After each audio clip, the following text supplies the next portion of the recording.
ওয়াদা করলাম এই শুক্রবার যেটা পড়বে বৃহস্পতিবার যদি দিতে হয় বুধবারের জন্য শুক্রবার আসবে আসে আমি টাকা বলছি সভাপতি আছে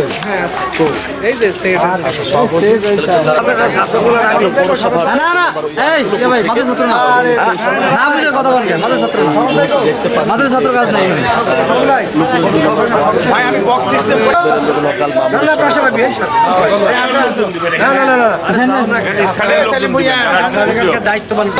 যুক্ত রয়েছে বিভিন্ন মাদ্রাসা বা বিভিন্ন জায়গায় মসজিদ মাদ্রাসা গড়ার লোক আমি মসজিদ মাদ্রাসা গড়ার লোক মসজিদ হোক মাদ্রাসা আরও বেশি বেশি মসজিদ মাদ্রাসা হোক আমি আসলে মূলত আসছিলাম আমাকে এখানে আজকে 2টা ইফতার দাওয়াত তো যাই হোক ওই জাত থেকে যেভাবে আমি আলমডাঙ্গাবাসীর জন্য সুখবর পশুহাট রোডে উদ্বোধন হয়েছে Suzuki Salman motors luxury motorcycle showroom আসছি এখানে আমি যেহেতু এই প্রায় শুক্রবারে যায় থাকি যেহেতু তা এখানে হলো ইফতারি দাওয়াতের জন্য আসছি তারপরে ওই মসজিদের ব্যাপারে ওনারা বললেন তা আমি তার ওইভাবে যাকে আমি ওরম প্রস্তুতি না নিয়ে থাকলেও আমি এই যে মসজিদের জন্য এই মসজিদের উন্নয়নের জন্য মসজিদ উন্নয়নের জন্য আপনার সেই 50,000 টাকা এই মসজিদের উন্নয়নের জন্য মাদ্রাসার টাকা আমি আবার আলাদা মাদ্রাসার টাকাটা আলহামদুলিল্লাহ এটা হলো মসজিদের 50,000 এই মসজিদের জন্য 50,000 টাকা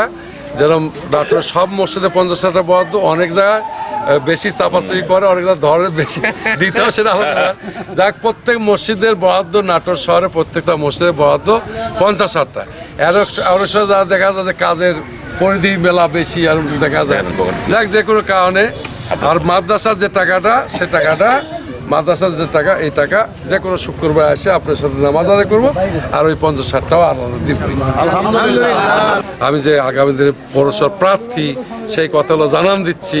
দুলু সাহেবের সালাম পৌঁছাচ্ছি আমার সালাম দিচ্ছি আমি মূলত যে হলো নাটোর শহরের নির্বাচন 12 ফেব্রুয়ারি নির্বাচন সময় যে কথাগুলো বলছি যে হলো আপনার সকলের 12 তারিখের পরে দুলু সাহেব 12 তারিখের নির্বাচনে জয়ী করছেন আর দুলু সাহেব আপনাদের সালাম জানিয়েছেন পাশাপাশি আমার কথা বলছি যে আমি আগামী দিনে পৌরসভার একজন প্রার্থী আমার জন্য দোয়া করছি আমরা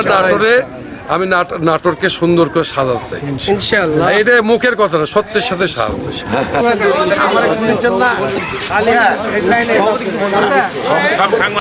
আপনারা করেন আপনারা আলহামদুলিল্লাহ